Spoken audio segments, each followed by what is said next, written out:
Hello mga kalodi, maraming salamat sa inyo sa pakinig dito sa Abukod TV Show mga kalodi. Ngayon nasasasyan lang po natin nagaganap sa bansang Dubai mga kalodi. Alam niyo po ba nangyari sa bansang Dubai? First time sa history ng Dubai mga kalodi, nangyari isang malaking sakuna na dumating ng bagyo sa Dubai mga kalodi.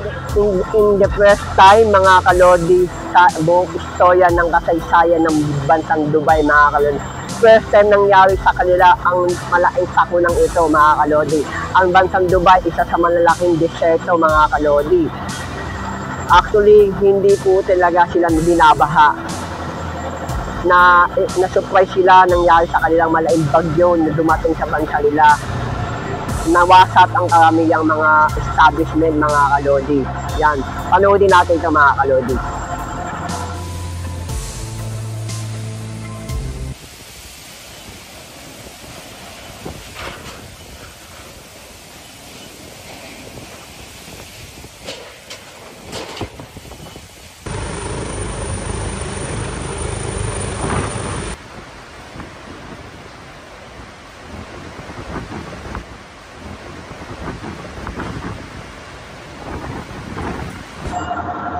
Yan mga kalodi, dahil ang Dubai isa sa mga malaking deserto na in the first time sa buong mundo ay lumipas ng mga panahon, hindi bumaba ang bansang Dubai.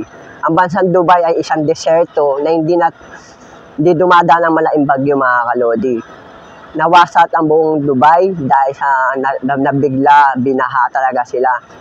Actually, hindi expected ng mga Dubai mangyayari sa kanila yung mga kalodi. Kung may mga kayong mga kamag-anak kayo doon, may mga trabaho po kayo ng mga kaibigan o kapatid o pamilya nagtatrabaho sa bansang Dubai, mga kalodi, pa-contact po sila kung anong estado ng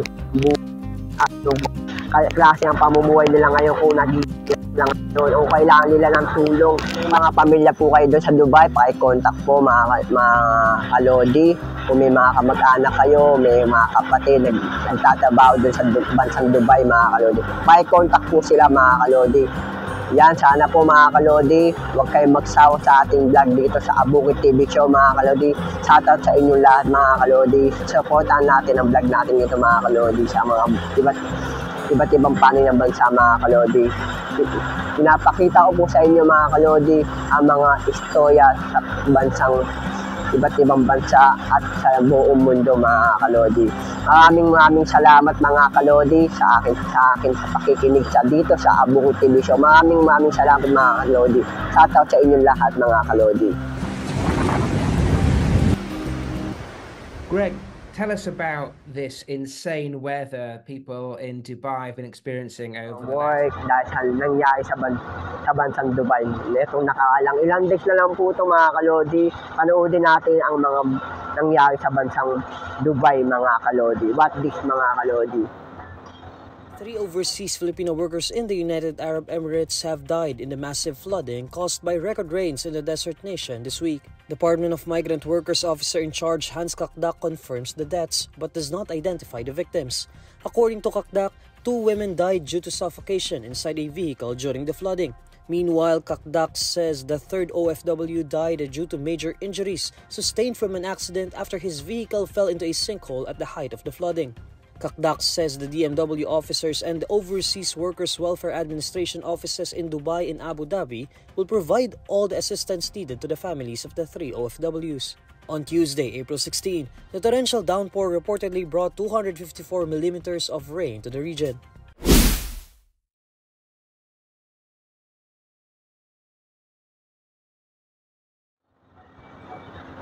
Yan mga kalodi, maraming salamat po.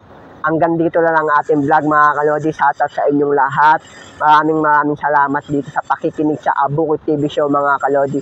Salamat po sa inyo mga kalodi. Huwag kayong magsawa sa ating mga vlog mga kalodi, sa panunood natin dito sa Abukid TV Show, mga kalodi.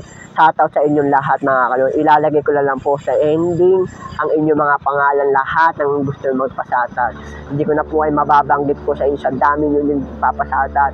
Doon ko na lang po, tayo hanap lang po inyong mga pangalan doon, mga kalodi. Maraming salamat, mga kalodi. Thank you so much, mga kalodi.